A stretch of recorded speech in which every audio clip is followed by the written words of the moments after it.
Oh man, I hate to cut those guys off. They're so good. That's 613 doing the Lion King Passover Seder. How are you? Let me just stop that. How are you, my holy sisters and brothers? It's great to be with you on a Monday night. We've got some beautiful teachings from today's daf. Let's light up the darkness.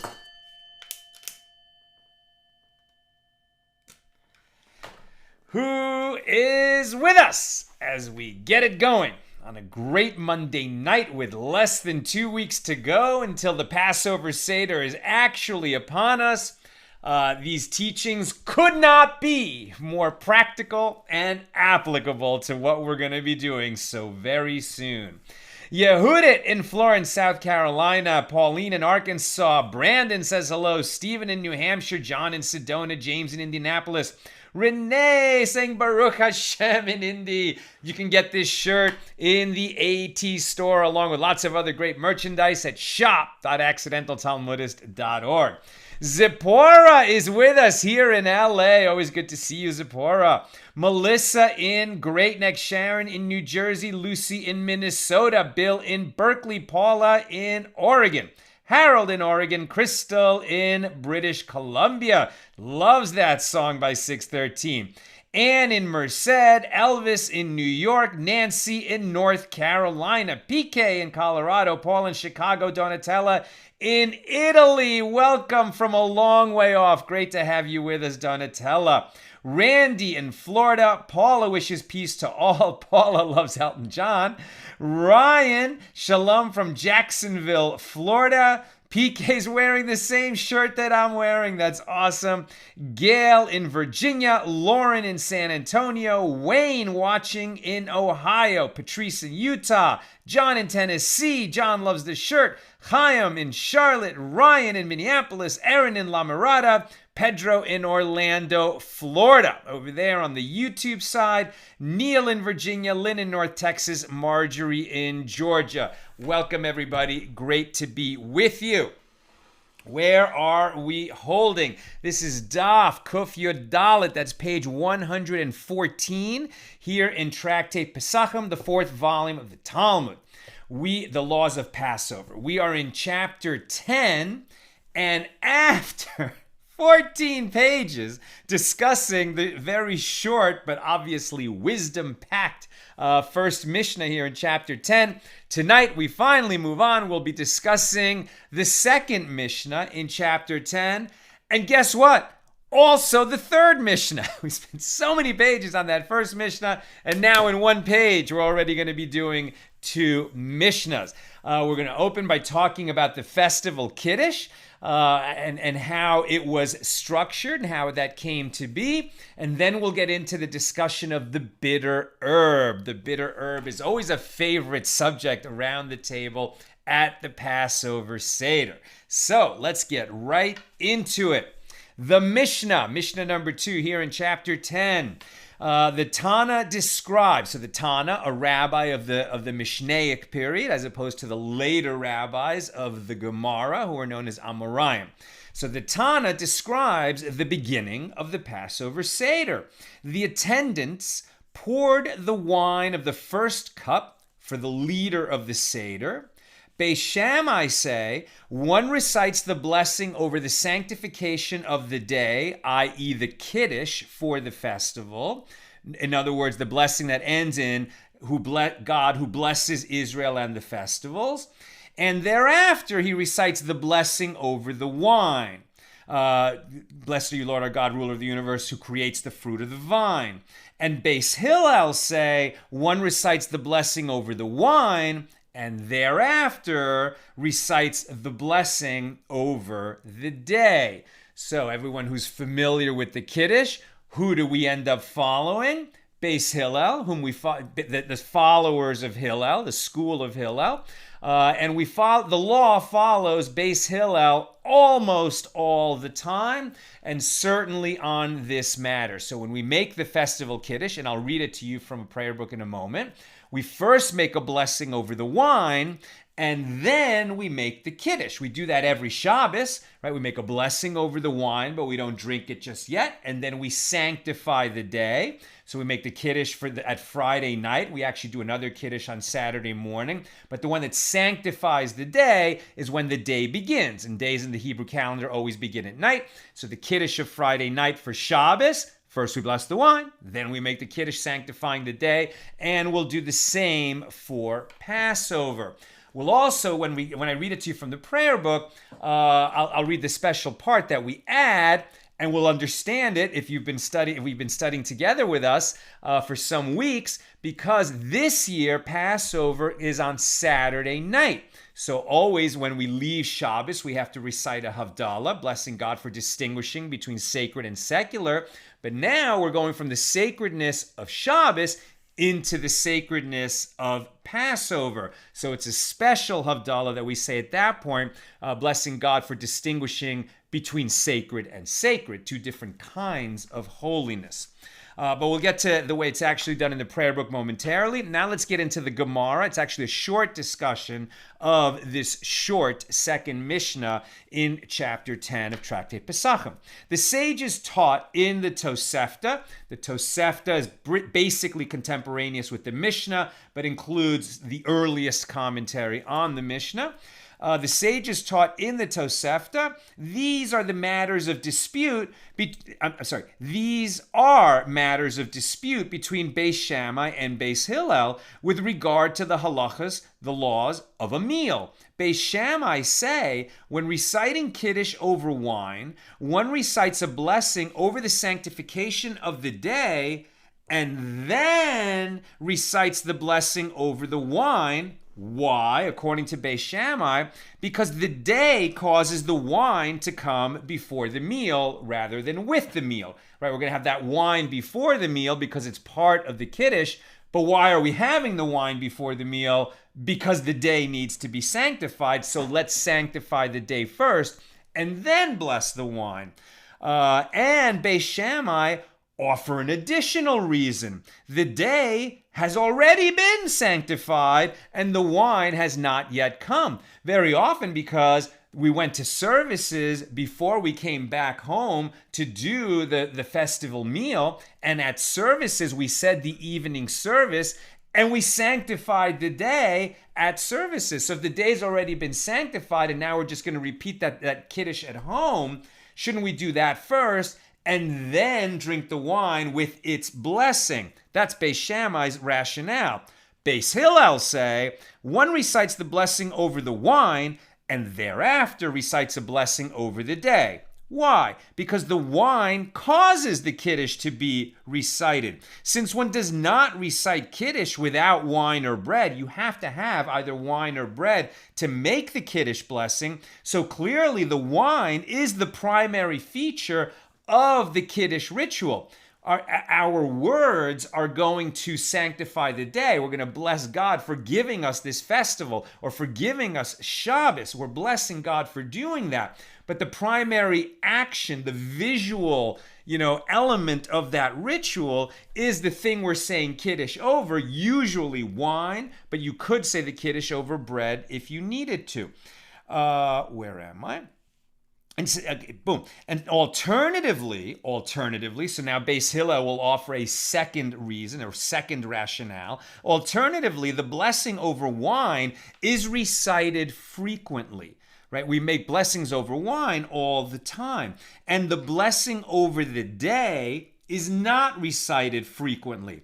And there is a general principle. When a frequent practice and an infrequent practice coincide, the frequent practice takes precedence over the infrequent practice. And the Tosefta concludes, and the halacha, the law, is in accordance with the statement of Beis Hillel.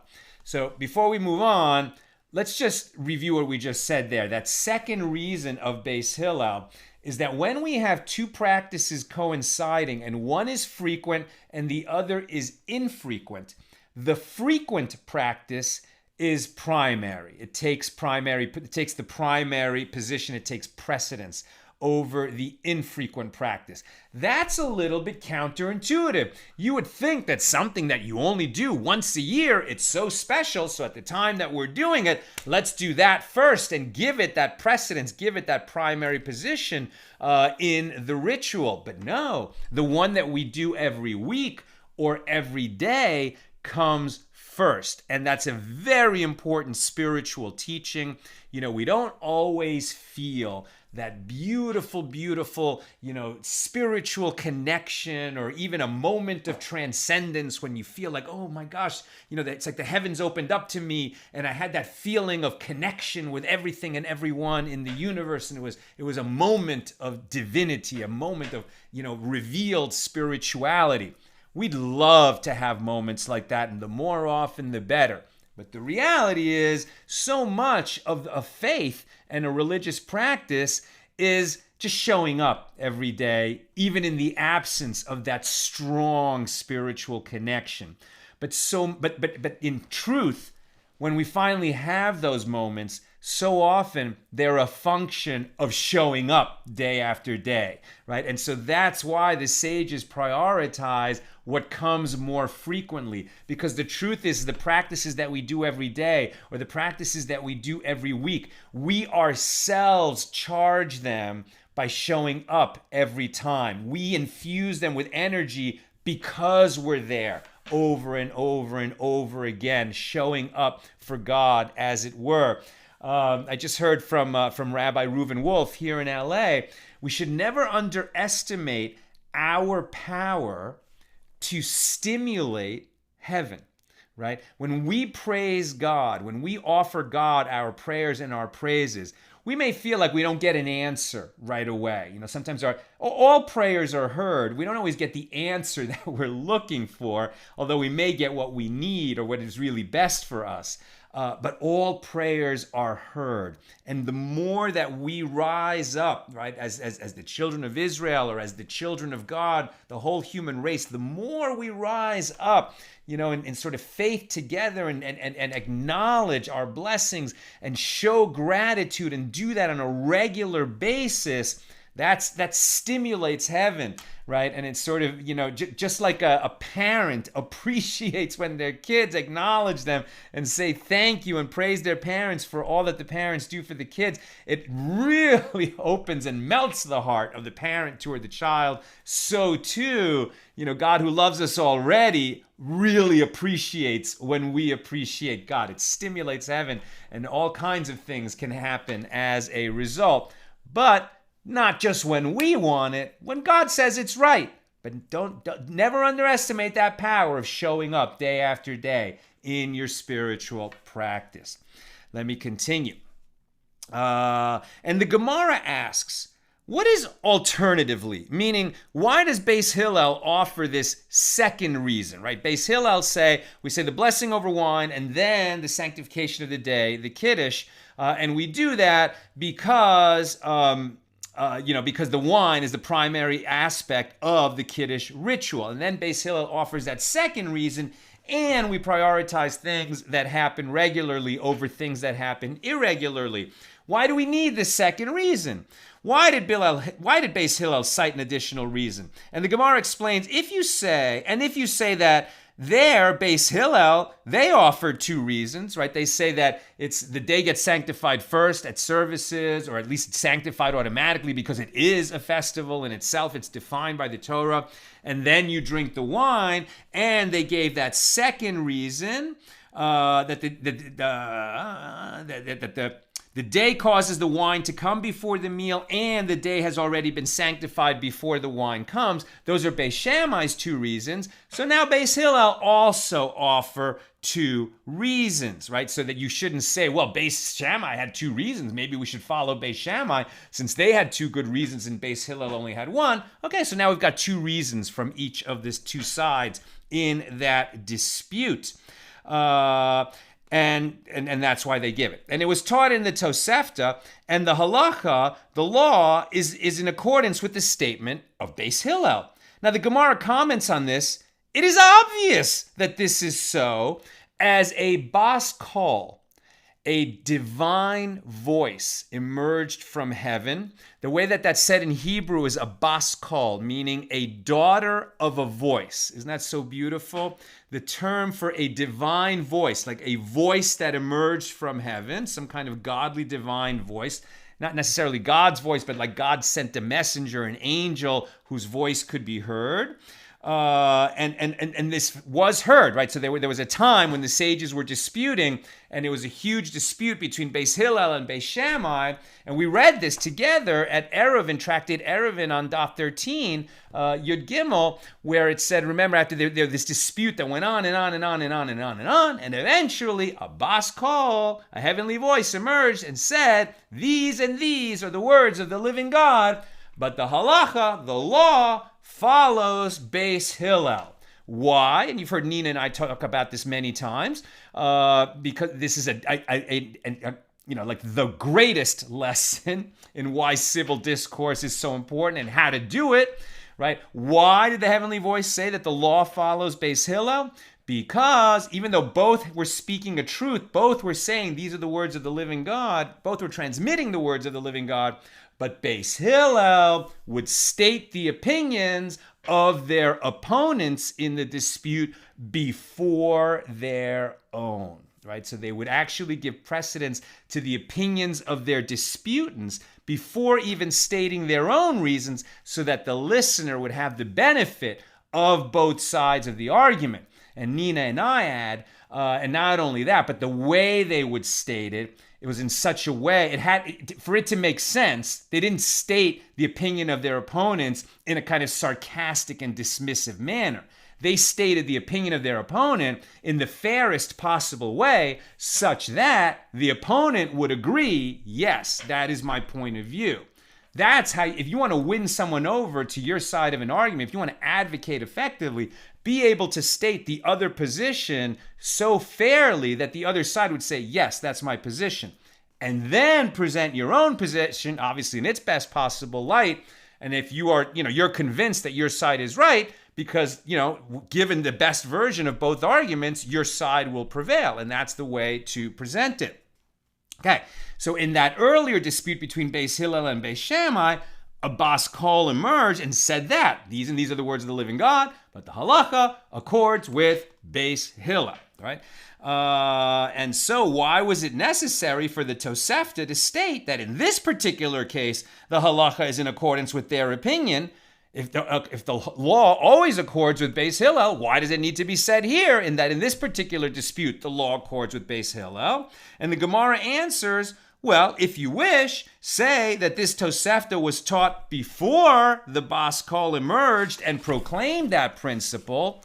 Or, if you wish, say instead that this statement was indeed issued after the bas kol emerged, and the Tosefta is in accordance with the opinion of Rabbi Yehoshua, who said that one disregards a divine voice when deciding a halacha.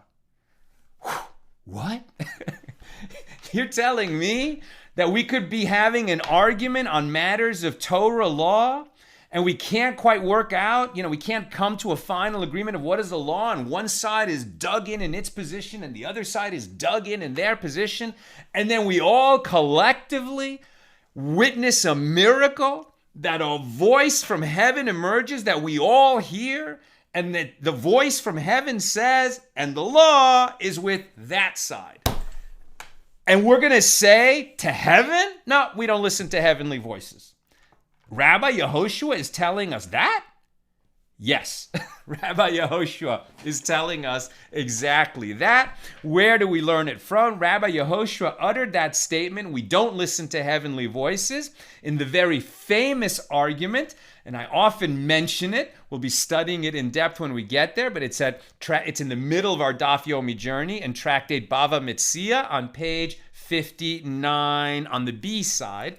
And that's that famous story that I'll just summarize very quickly. It was a dispute between all of the sages on one side and Rabbi Eliezer on the other side with respect to a new technology, a special kind of oven that was built in a new way, unlike the way that ovens had been built, for centuries. And this particular oven, instead of being one clay oven, was made out of rings that were held together by a kind of sandy mortar. And because it wasn't technically a clay oven, Rabbi Eliezer held that if a creeping thing crawled inside and died there, it would not render the oven forever tameh, ritually impure and incapable of being purified except to smash it to pieces, which was the law according to clay for clay vessels, including a clay oven, which was the standard kind of oven at that time. Now, this new kind of oven was really a godsend for poor people, right? Because, the idea of it was that, okay, every now and then it happens, a creeping thing gets in your oven. You don't want to have to buy a new oven. And Eliezer said, no, this was a good invention because it really isn't a clay oven. It's made out of, clay is in it, but you can't call it a clay oven. But the rest of the sages said, no. That's too much of a loophole. We don't accept it. And Eliezer, stood up against the rest of the sages and he said, I'm sure that I'm right. And they said, you're wrong. He said, if I'm right, let the trees in that forest demonstrate that I am right. And a miracle was performed, and the trees outside the window and the nearby copse of trees moved. Like the trees moved, like Ents in the Lord of the Rings. And they said, yeah, well, we don't just listen to miracles when it comes to, a miracle of moving trees doesn't prove what the law is. And Eliezer is like so frustrated. He says, are you kidding me? If the law is the way that I'm saying it, let the river flow backwards. And the river flowed backwards. Said, yeah, that has nothing to do with whether this oven is kosher or not. And finally, he was just so frustrated. There are a few more examples of that kind of asking for a miracle. And the miracles came. And finally, a heavenly voice came and said, the law is according to Eliezer. He's got it right. And then Rabbi Yehoshua said, we don't listen to heavenly voices. Why? Because God gave us the Torah. God told us that the Torah would never change.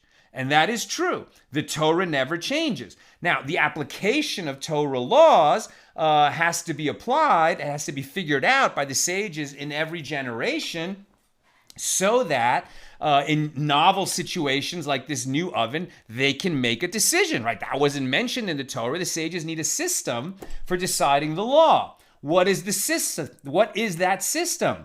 Democracy. It's a democracy, meaning not a democracy of the whole population, but a democracy of the sages, right? So everyone who is at that high level, who is, an acknowledged Torah scholar in the generation, so they get to vote, right? They vote. And all of them agreed that the halacha would preclude calling that oven not an oven. It is an oven. It is a clay oven, according to not just the majority of the sages, but all of the sages except one. The one holdout, Eliezer, said, yeah, but a miracle just proved that I'm right. They said, we don't listen to miracles because miracles don't happen every day. Miracles rarely, if ever, happen. The Torah was given to people on earth, not to the angels. And along with it, there's an understanding that you will ask questions to the elders in that generation, and how will they decide? By a majority vote. And so we don't listen to heavenly voices. And in the end, in that story, it's shown later on that God was watching this whole thing and was pleased. God was pleased. Eliezer might have actually been right, but the sages were right that they needed to have a system where here on earth, the sages who were entrusted to figure out the laws, could figure out the laws and not be called to account when somebody comes along and says, well, a voice from heaven told me. Maybe you didn't hear it, but I heard it. Now you could say, well, in this case, everybody heard it, but even that, no. The Torah didn't say that you're going to get miracles in order to decide the law. The Torah said, you guys will figure out the law in every generation, and that's the law that they were following, and God was pleased. At the end of the story, It said, yes, my children have defeated me. And God saying that in a chuckling way, like he enjoyed it, right? That his children had grown up and were able to seize the authority and apply the Torah as it was meant to be applied. Even if they got one particular ruling wrong, this was the correct procedure for arriving at the law. Very famous story. And in that story, Rabbi Yehoshua says, we disregard divine voices. So that's why in our discussion of this Mishnah of do we bless the wine first or sanctify the day first, Beis Hillel said we bless the wine and then sanctify the day. The law follows Beis Hillel, but that needed to be said even though on another occasion a heavenly voice said the law follows Beis Hillel. So let's just read the festival blessing. You probably heard it many times, or if you're unfamiliar with it, then you'll hear it now. But even if you've heard it many, many times in your life, you haven't heard it after just studying it.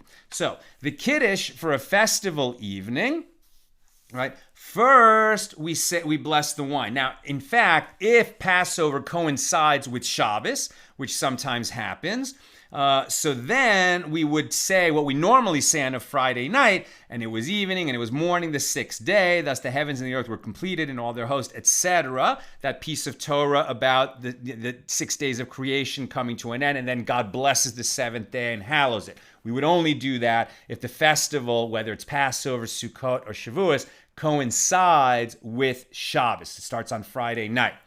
This year it doesn't. So on any other weeknight or on Saturday night, as it will this year, so first you say, "Blessed are you, Lord our God, King of the universe, who creates the fruit of the vine." You're holding the Kiddush cup with wine in it. You make a blessing over the wine, but you don't drink it yet because now we're going to continue and sanctify the day. Blessed are you, Lord our God, King of the universe, who has chosen us from among all peoples, raised us above all tongues, and made us holy through his commandments. You have given us, Lord our God, in love, festivals for rejoicing, holy days, and seasons for joy, and this day of... and then the festival. So this year we'll, on Saturday night, a week from Saturday night, we'll say, and given us this day of the festival of mitzvos, the time of our freedom. On Shavuos, we would say the festival of Shavuos, the time of the giving of our Torah.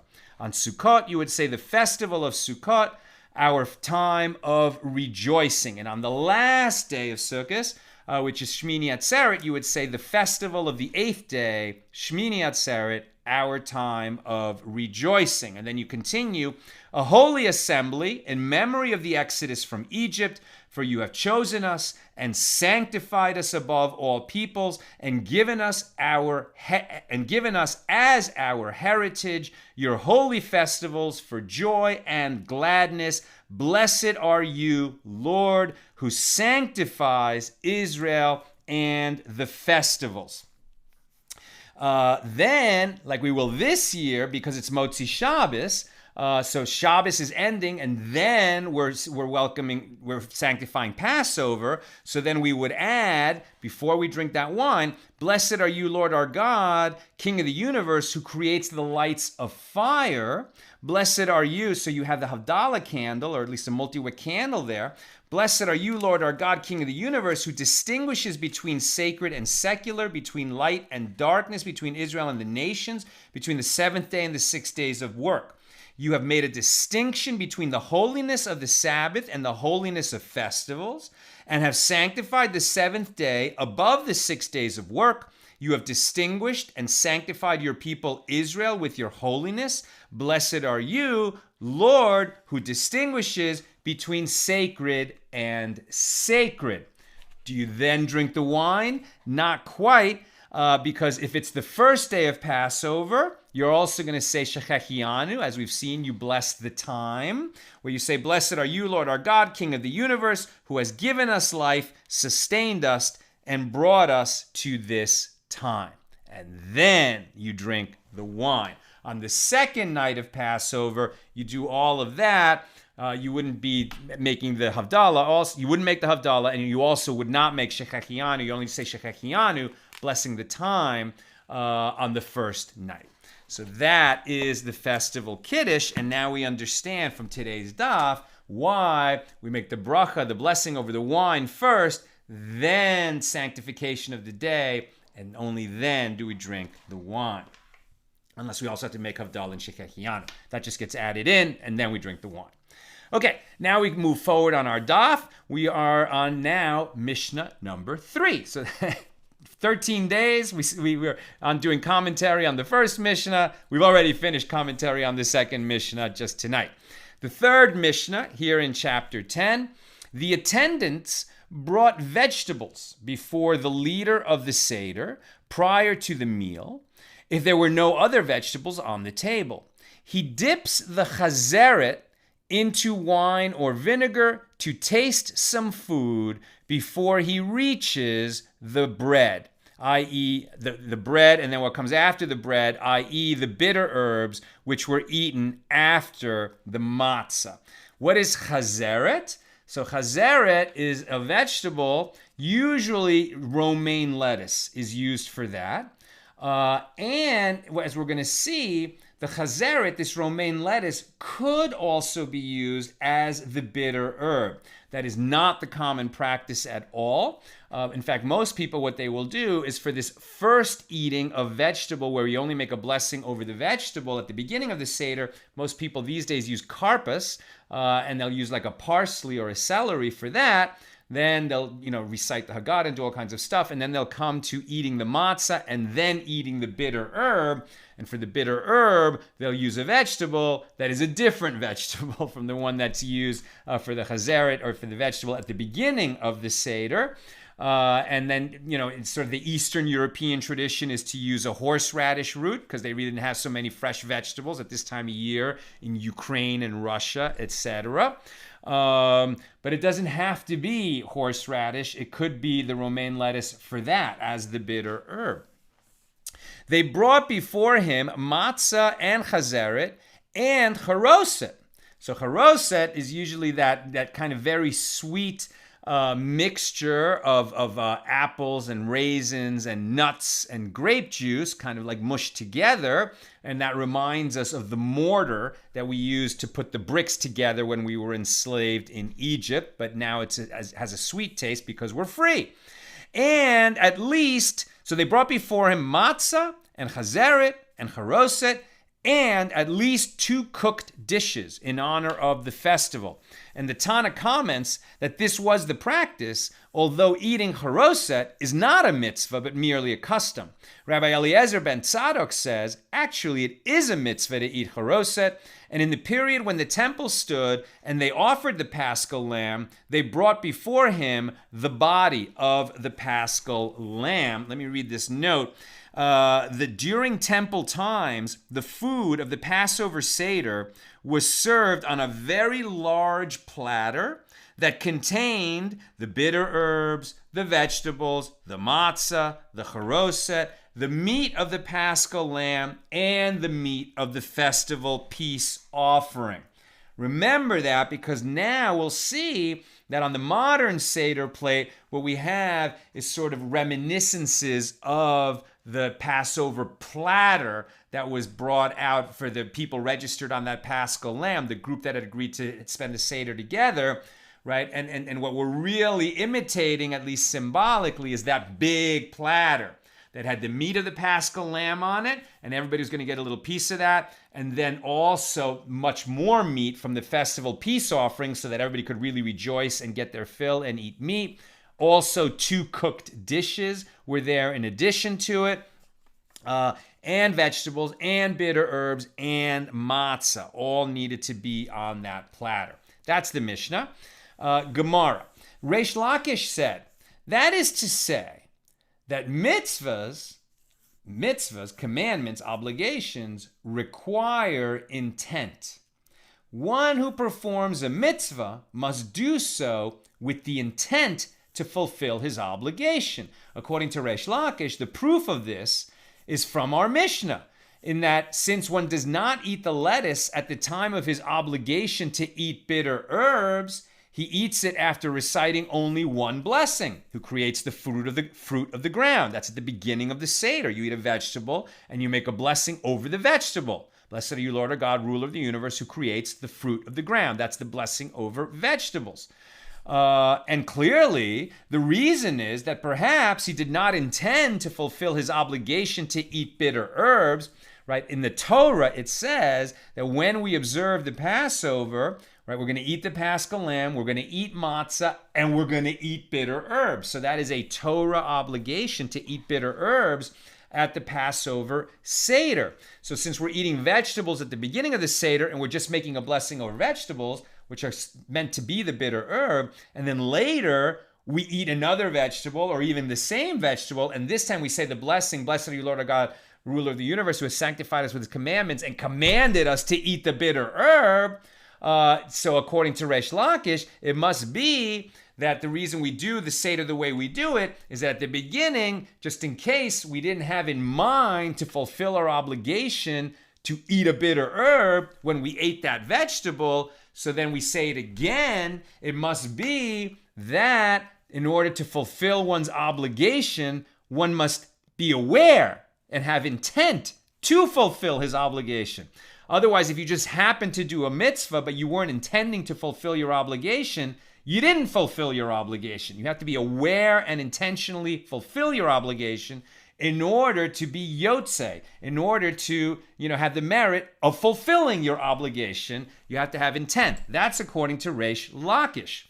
For if it could enter your mind that mitzvahs, that commandments do not require intent, why do you need 2 dippings? But he already dipped the lettuce once. Dipping means that's the way you eat a vegetable. It might be raw, but you just dip in a little water or vinegar or something. These days we use salt water just to make the vegetable more palatable. So when he says dipping it, it's basically saying eat it.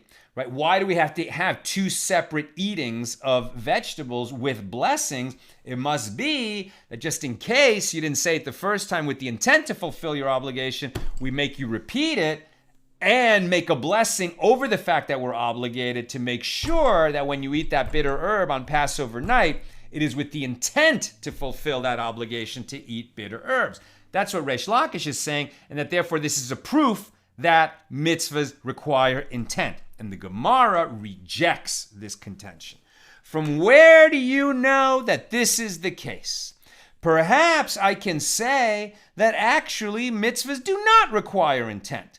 That the fact that you eat vegetables, that the fact that you ate a bitter herb on Passover night, whether you were intending to fulfill your obligation to eat bitter herbs or not, as long as you actually eat it, you're done. It doesn't matter if you had that intent. That's the second view. And that which you said, why do I need 2 dippings, 2 separate eatings, right, with a little bit of a dip to make it edible, make it palatable, but nevertheless, the fact that you're doing it twice, why? It is that so that it should be a conspicuous distinction between this night and other nights. On every other night, if we eat a vegetable, we take a blessing over the vegetable, we eat the vegetable, we're done.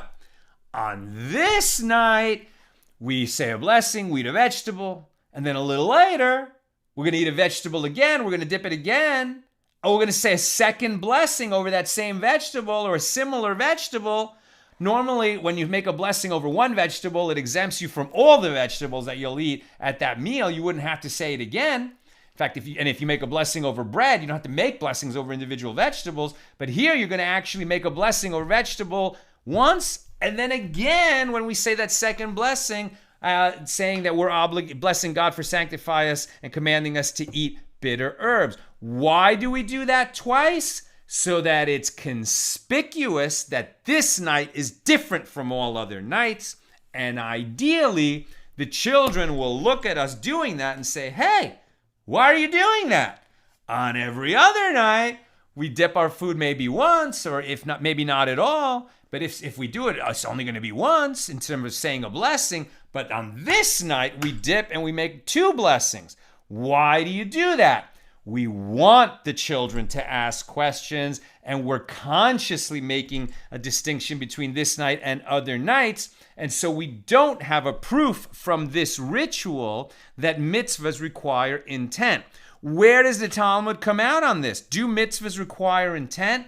We never get a final answer on that question. The debate as to whether or not mitzvahs must be performed with intent appears in several places in the Talmud. Some commentaries maintain that the issue is whether one must be aware that he is fulfilling a mitzvah, but it is obvious that he need not focus on the meaning of the mitzvah as long as he knows he's performing a mitzvah. Others claim that even if one acts unawares, he still fulfills his obligation, provided that he does not actively intend not to fulfill the mitzvah. Rav Hai Gaon writes that although it can be inferred from the Gemara that mitzvahs do not require intent, it is nevertheless appropriate for one to think about the mitzvah with proper concentration and thereby enhance the performance of his duty. We do have an obligation to beautify the mitzvah. And one way that you can beautify a mitzvah is to have intent to fulfill the mitzvah and be aware of what you're doing and do it with proper concentration. And several prayers have been composed to assist in proper concentration. And if you say, if so, let the Tana teach us this halacha with regard to other vegetables as well, as there is no obvious reason that lettuce is chosen, chazeret is chosen for this distinction. In response, I would say that had the Mishnah taught us about other vegetables, I would have said that it is only where there are other vegetables that one requires two dippings, right? If it's two different vegetables, maybe that's why we have two dippings and two blessings, one for the other vegetables and one for the bitter herbs. However, if one has only chazeret, one has only this lettuce, he does not require two dippings, as one dipping is sufficient. Therefore, the Mishnah teaches us that even if one has only lettuce as the vegetable on his Seder plate, he still requires two dippings so that there be a conspicuous distinction between this night and other nights for the benefit of the children, who will hopefully be stimulated to ask, why are you doing that? That's what we want, that they would ask questions. And furthermore, it was taught in a baraisa, on Passover, if one ate vegetables of doubtfully tithed produce, that's demai, right? In other words, you bought your produce from an Am Haaretz, a Jew who is ignorant of Torah law, and so we have reason to suspect that maybe he didn't tithe that food properly, and if it's not tithed properly, then it is not permitted to eat it.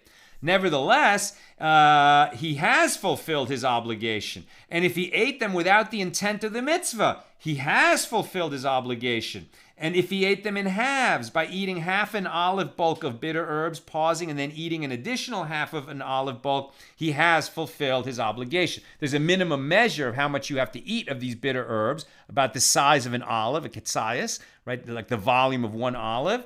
And if you only ate half that amount, and then one bite, and then you had another bite of the other half, so you have fulfilled your obligation as long as those two little bites were eaten together.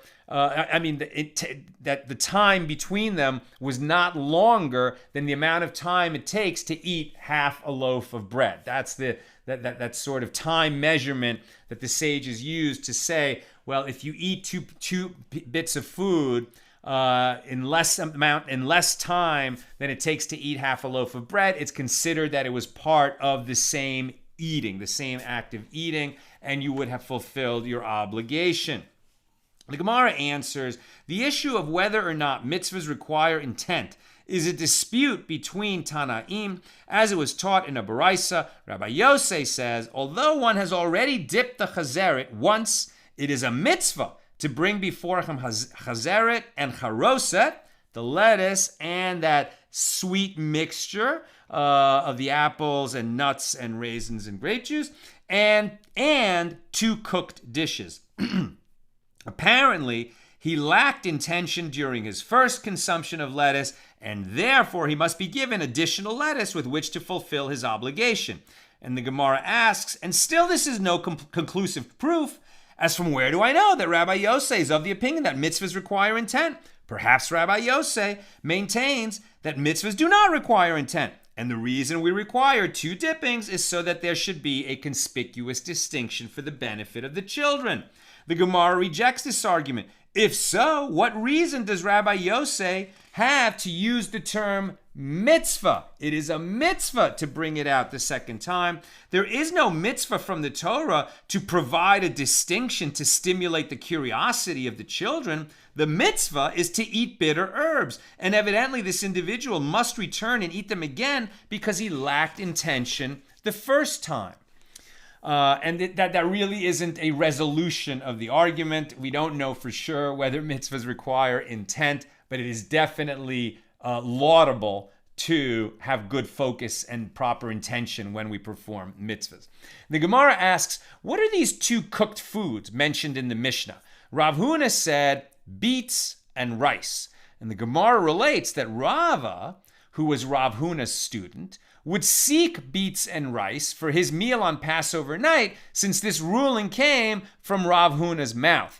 Rav Huna did not cite beets and rice as the 2 cooked dishes, the 2 cooked foods that you should have at the Seder. You don't have to have beets and rice. Rav Huna was using those as an example. 2 cooked dishes like beets and rice. But because Rava heard that teaching from his teacher, Rav Huna, he always sought to fulfill it with the examples that his master used. And so he would use beets and rice. Rav Ashi said, learn incidentally from this another halacha from this statement of Rav Huna, that there is no one who is concerned about the statement of Rabbi Yochanan ben Nuri. Rabbi Yochanan ben Nuri, we learned this, ages ago at the beginning of our discussion of our journey through Tractate Pesachim. Rabbi Yochanan ben Nuri said that rice is a grain, and if you make bread from rice, it's considered leavened, and it would not be allowed to have it in your possession during Passover. But everyone else disregards that and said, no. The leavened products are made of the 7 grains, and rice is not one of the 7 grains. So you can't make matzah from rice, and you can have rice or even a rice bread in your possession, or rice cake, something like that. I mean, be careful about that. There's other rules that are involved. But the point is, we don't consider rice to be a grain on the same level as the 7 grains. And Hizkiah said, the 2 cooked foods can even be fish and the egg that was fried on it. Rav Yosef said one requires 2 types of meat on Passover night, one in remembrance of the Paschal lamb, and the other one in remembrance of the festival peace offering, which was also eaten on Passover night. And Ravina said, for the 2 cooked foods, one may even use the meat on the bone and the gravy in which it was soaked. Here's a note about the 2 cooked foods that we eat at the Seder. The commentaries explain that the 2 cooked foods allude to Moses and Aaron. And there was also a custom to add a 3rd dish to symbolize Miriam, the 3rd person who led the Jews out of Egypt. These foods also symbolize the meal the righteous will be served in the future. And the standard custom is to fulfill this obligation with a shank bone and a hard-boiled egg. Some commentaries explain the connection between the egg and the redemption by means of the similarity between the Aramaic word for egg, beya, and the Aramaic word for desire, baya, as in the phrase, the Holy One, blessed be He, wanted, desired, ba'ah, to redeem us with an outstretched arm. And the halacha is, it is the common practice to use a hard-boiled egg and a roasted shank bone with meat as the 2 foods mentioned in the Mishnah, the 2 cooked foods. And the custom is to eat the egg during the meal, but not the meat. Right? We don't eat the meat of the shank bone. We certainly do have meat during our festive meal, but we don't eat, generally speaking, we don't eat lamb out of respect for the fact that we can no longer eat the Paschal lamb since the temple was destroyed almost 2,000 years ago. I am almost done, so if you have questions, please get them in the comments. With regard to the halacha of eating vegetables, the Gemara clarifies it is obvious that where there are other vegetables available besides bitter herbs, at the first dipping, one recites over the other vegetables the blessing, blessed are you, Lord our God, ruler of the universe, who creates the fruit of the ground, and then eats, with the intention of including in this blessing the bitter herbs he will eat later. And then at the second dipping, he recites the blessing, bless you, Lord our God, who sanctified us with his commandments and commanded us over eating bitter herbs on the lettuce and eats it. However, what is the halacha where there is only lettuce available? Right, so it would be better to have one type of vegetable for the opening blessing at the beginning of the Seder, where we just make a blessing over eating vegetables, and a different vegetable, ideally this lettuce, right? This chazeret is actually the ideal way for bitter herbs. Where I grew up, and I know so many families, my family descended from Ukraine, on my mother's side from Hungary, and the bitter herb in our house was horseradish root. And the stronger and more pungent and more clearing your sinuses, the better. So that's a family tradition, and many people have that family tradition. But here in the Gemara, we're learning that for the bitter herb, the ideal thing, according to the sages, was lettuce, right? Like a romaine lettuce. That's for the bitter herb, but you should do a different vegetable at the beginning of the meal just for the blessing of vegetables. Where am I? And he eats it. Right. However, what is the halacha where there is only lettuce available? When should one recite each blessing? Rav Huna said, so if you only have lettuce and no other vegetables present, right, and this happened from time to time when people were trying to celebrate Passover in a concentration camp, God forbid, or in Siberia, they only had the one vegetable, so what would they do? Rav Huna said, one initially recites the blessing, who creates the fruit of the ground, over the bitter herbs, i.e. the lettuce, and eats them. And ultimately, after the matzah, one recites the blessing, who commanded us to eat bitter herbs, over the lettuce and eats it. So you could say both blessings over the same lettuce. Rav Chisda strongly objects to this opinion. Do you think that after one fills his belly with lettuce, he then recites another blessing over it? Rather, Rav Chisda said, initially one recites two blessings over the lettuce, who creates fruit of the ground and commanded us over eating the bitter herbs, and he eats it. And later in the Seder, he eats lettuce at the time of eating the bitter herb, but doesn't say a blessing at that time. And what is the law for this very unusual circumstance where you only have one vegetable on the Seder table? And the halacha is in accordance with Rav Chisda. If the only vegetables one has at the Seder are bitter herbs, he recites two blessings when he dips the bitter herbs the first time. Who creates the fruit of the ground and who commanded us over eating bitter herbs. For the second dipping, he dips the bitter herbs in the haroset and eats them without reciting a blessing. Nevertheless, it is proper to use a different kind of vegetable called karpas for the first dipping, in accordance with the opinion of Rav Acha, the son of Rava. Karpas is generally performed with a type of celery. However, some people use a potato or an onion. Most people use parsley these days for that. So if you only have one vegetable, then you say both blessings at the first dipping, and then later you do a second dipping, but without a blessing. But that's very unusual. Most people have at least two different vegetables on the Seder table. All right, let's go to your questions and comments. Jared Hahn. I recently found out I'm ethnically Jewish. Never set foot in temple beyond the occasional bar mitzvah. This page has been such a great way for me to discover Judaism. Welcome, Jared. And may your heart just grow and grow and be filled with love and wisdom, and may you just be showered in the blessings of your tribe as you reconnect with this beautiful and ancient tradition. Elvis, when it's Shammai versus Hillel, then Hillel wins about 95% of the time. Correct. Question. Much of the discussion about intent and mitzvos, also from Elvis, much of the discussion about intent and mitzvos reminds me that in prayers and blessings, there is keva, structure, and kavana, intention, purpose, feeling. Which of these do you think is foremost in importance with regard to the performance of the Passover Seder and prayers, blessings for that matter? Which is more important? I mean, I think you got it exactly right? And all these mitzvahs that we do, that we're commanded in, there's the structure of the mitzvah, and there's that inner dimension to it, that spiritual dimension.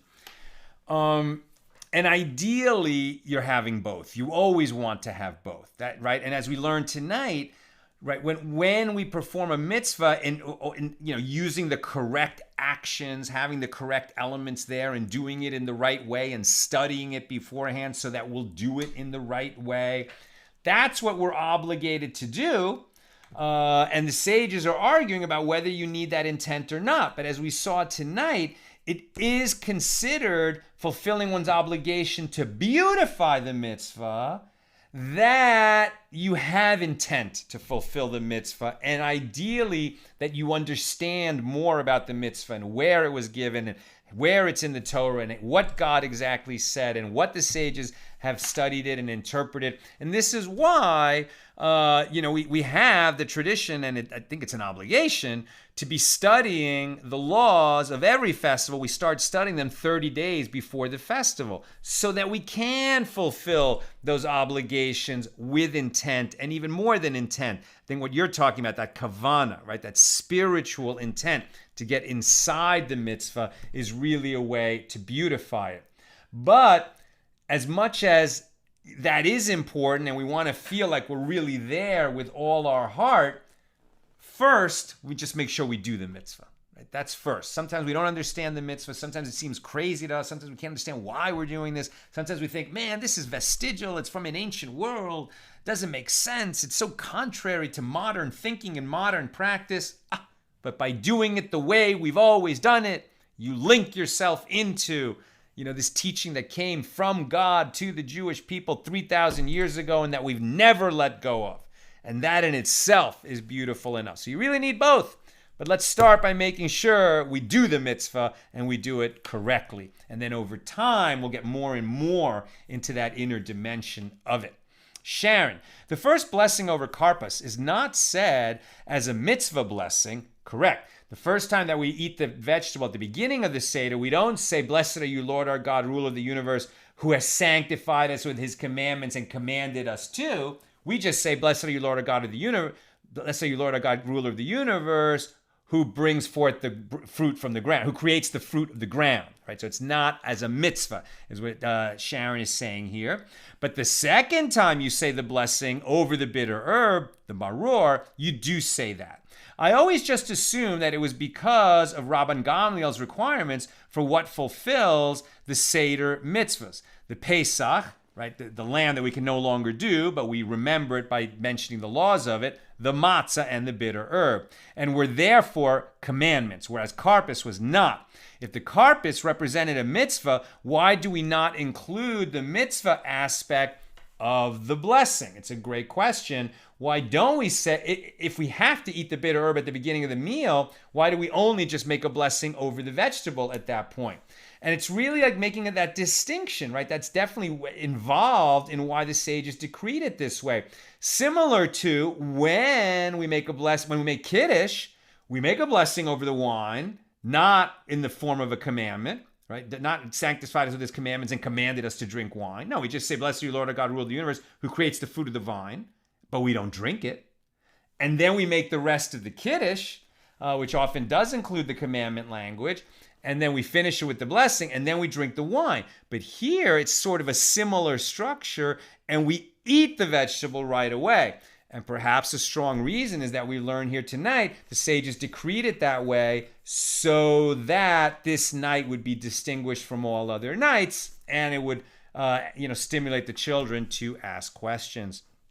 And finally, Sharon says, some say romaine lettuce because it starts out as pleasant and becomes bitter after time. Right? Why is romaine lettuce the bitter herb? Horseradish makes sense, right? That's a tough, pungent plant. Romaine lettuce, it's not so bitter. But when you kind of keep chewing romaine lettuce, it starts kind of pleasant and gets bitter over time. And it is like the experience, says Sharon, of the Jews in Egypt. When we first arrived in Egypt, it was great, right? We were all the brothers of Joseph, and we were given Goshen, the best part of Egypt, and we just multiplied like rabbits because we lived great. It was like, we lived in the hills above Beverly Hills. It was the best neighborhood, and the Jews were doing fantastic until a Pharaoh arose who knew not Joseph. And that is a great lesson that Sharon is telling us to remember. So often we get sort of lulled into sleep by the pleasantness of one's surroundings, and we start to lose our connection to our Creator, and then bad things follow, and we end up what? Enslaved to our appetites, enslaved to our desires, enslaved to our destructive behaviors that we acquire when we think, hey, things are great, what do I need God for? We're setting ourselves up for a big fall. So even when things are pleasant, remember that connection. Remember to be grateful. That's what I've got for us tonight. With God's help, we'll be together again learning tomorrow night, Tuesday at the regular time, 6 p.m. Pacific.